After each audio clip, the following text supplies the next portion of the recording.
ஆமை வாடி நின்றது மந்தார பூ பொன்வண்டை தேடி நின்றது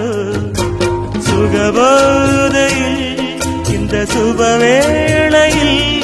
நல்லதே நாற்றில் நீராட்டவா வெற்றி வெற்றி என்று சொல்லும் கோயில் நீ முத்தம்மா சுற்றி சுற்றி வந்து எங்கும் கேட்குதடி முத்தம்மா நினைக்காத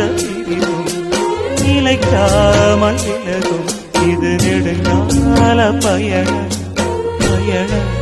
பயணம்